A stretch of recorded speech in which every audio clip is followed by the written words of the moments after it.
I'm a baker, and when I'm asked what my favorite dessert is, I reply strawberry rhubarb pie, to which I get a lot of either disagreement or I can't get it to cook right, doesn't ever seem to have the right balance, and general just kind of disagreement that it's too hard or too tart. I think with some tips, anyone can make a delicious strawberry rhubarb pie. Today I'm going to talk about 3 steps that help you get there. The first is gathering the ingredients. The second is preparing the pie. And the third is baking the pie. Now, the first step is gathering your ingredients. The Food Network recommends 1 to 3 stalks of firm bright red rhubarb and 2 cups worth of that, and 2 cups of sliced strawberries. Bright red fruit works for that as well. 1 cup of sugar and a third of a cup of flour. I am lucky enough to actually have rhubarb in my garden, and that plant came from my grandparents, and I think there's some kind of sentimental value there as well. Now, the second part is preparing your pie crust. Bon Appetit suggests a buttery, flaky, salty profile, and I don't actually usually make my own pie crusts. I buy frozen ones most of the time. I've found there are some that are equally as good, and it's faster and easier to clean up. So I recommend the frozen Kroger ones if you're looking for a good option. The second step is preparing the pie.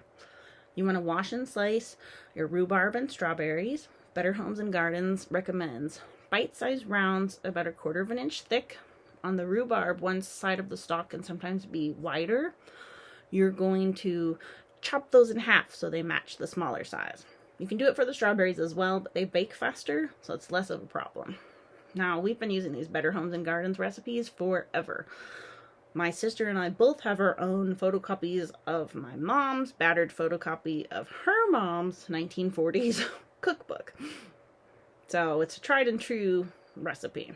Then you're going to mix their sliced fruit with your cup of sugar and your third of a cup of flour till it's all coated evenly and incorporated, and put it in your pie crust. Now, the next part is you want to add a top crust. The Pie and Pastry Bible especially recommends this for rhubarb pies, or strawberry rhubarb, to allow proper thickening and cooking of the filling. You want to also vent your top crust. I use a little circle in the center to check the rhubarb later.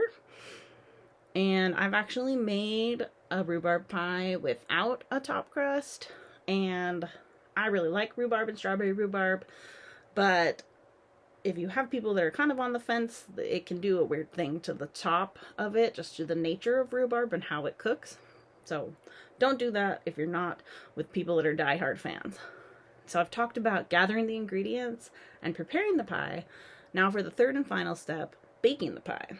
So the Oklahoman recommends putting a cookie sheet on the bottom rack of the oven while you cook your pie on the middle rack.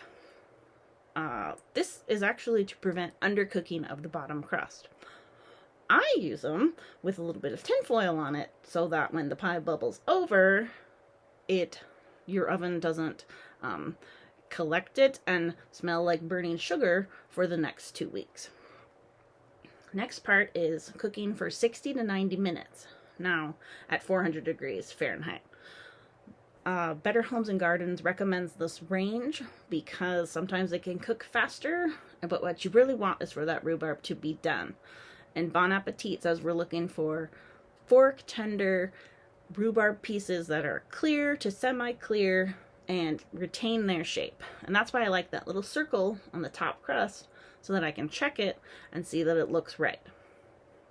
Now, this is how you don't get crunchy rhubarb pie or strawberry rhubarb pie. You just got to make sure that you don't pierce any hard pieces.